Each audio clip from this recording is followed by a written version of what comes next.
Привет, это Навальный. Ну что, наступил 2018 год, и вместе с его приходом закончился наш с вами нефтяной резервный фонд. Он стал настолько мал, что правительство решило его закрыть с 1 января, присоединив остатки к Фонду национального благосостояния.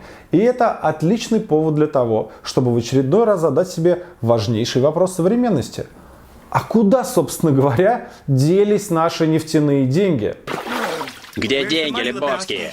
Давайте начнем с того, что прикинем, а были ли они вообще? И взглянув на этот график, мы видим, о да, были и еще какие. Видите этот огромный горб? Ему можно даже дать специальное название – гора счастья. Потому что она показывает нам, что с середины нулевых годов мы с вами оказались в числе счастливчиков. Ну, мы же нефтяная страна. И взлетевшие до небес цены на нефть привели к тому, что ниоткуда, по мановению волшебной палочки, к нам полилась денежная река. Мы счастливчики. И нужно же было эти деньги куда-то девать. Поэтому наше правительство, посмотрев на другие страны, приняло разумное решение. А давайте эти шальные деньги не потратим на всякую ерунду, а грамотно вложим в резервные фонды, чтобы наша страна стала лучшей и еще нашим детям и внукам хватило. Как в Норвегии. Это же тоже нефтяная страна. И вот у них размер такого фонда за последние 10 лет увеличился аж в 3 раза. И сейчас составляет больше $1 триллиона. Поэтому норвежцы такие богатые. У них средняя зарплата 299 тысяч рублей. И благодаря грамотному управлению нефтяными деньгами многие поколения норвежцев будут зарабатывать на вот этой нефтяной горе счастья из середины 2000-х. И не только Норвегия, другие страны, в том числе не только экспортеры нефти, но и Китай, сформировали у себя суверенные инвестфонды объемом сотни миллиардов долларов, которые успешно используют резервные деньги и приносят доход. А что же у нас с вами вышло благодаря мудрому путинскому правительству? С 2000 года, первого года его президентства, только в виде налогов и пошлин от добычи и экспорта нефти в бюджет страны поступило примерно $2 триллиона. Часть из этих денег мы потратили, часть как раз откладывали в резерв.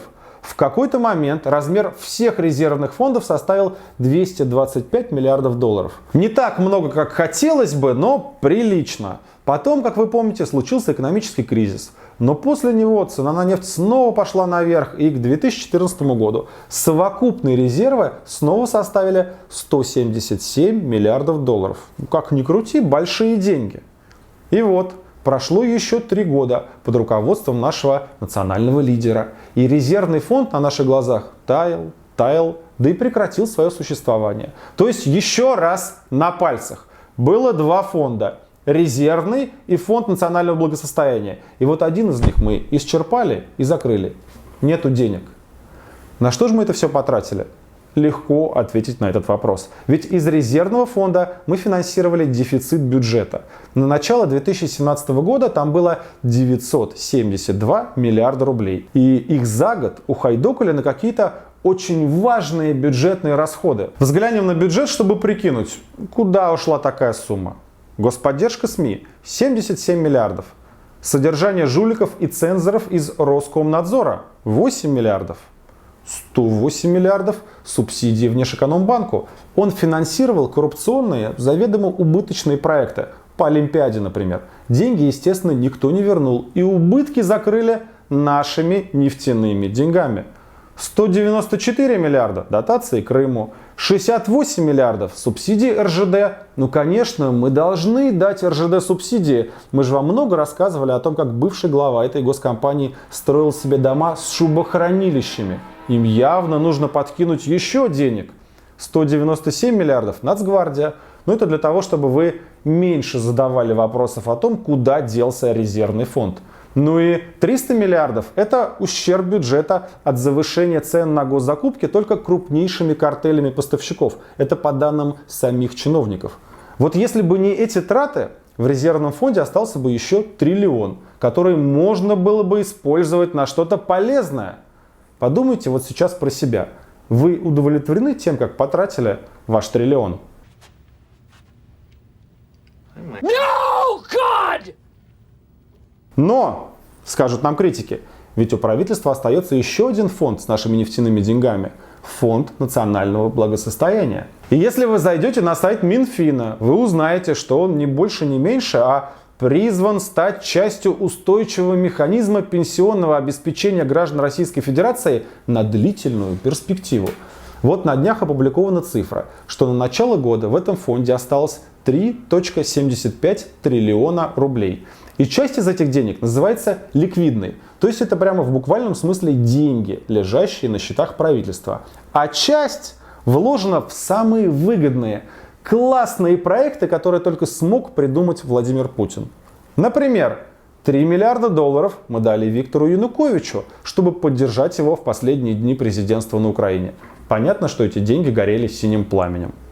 Зять Владимира Путина, Кирилл Шамалов, получил кредит для компании «Сибур», где он является акционером, 1,75 миллиарда долларов. Друг Владимира Путина, Геннадий Тимченко, получил 150 миллиардов рублей для своей компании «Новатэк».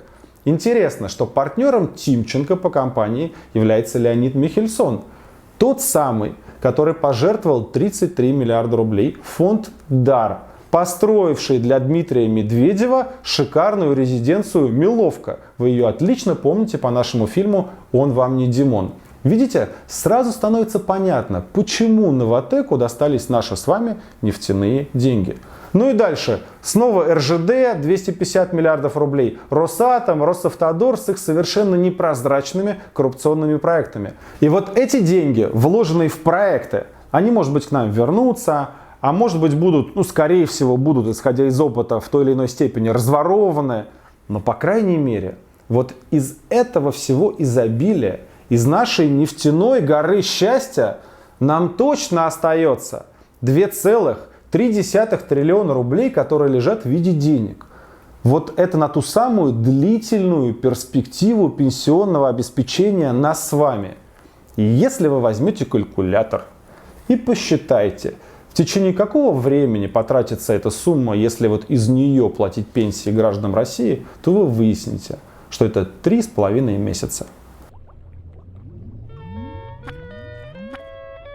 Вот и все, что нам осталось от нашей нефтяной горы счастья. Был у нашей страны исторический шанс, но мы обменяли его на то, чтобы сделать зятя Путина, друзей Путина, самого Путина из богатых очень богатыми людьми. Вот поэтому я и шел на выборы, чтобы об этом говорить. Поэтому они меня и не пустили, поэтому я вас сейчас призываю участвовать в забастовке избирателей. Не ходить на выборы. Всеми силами убеждать людей туда не ходить. Потому что Путину нужно, чтобы вы пришли и поставили галочку. Неважно за кого, но признали процедуру его переназначения. И тем самым признали его право вот так вот распоряжаться нашими национальными богатствами. И я призываю вас всех 28 января участвовать в акции протеста в вашем городе.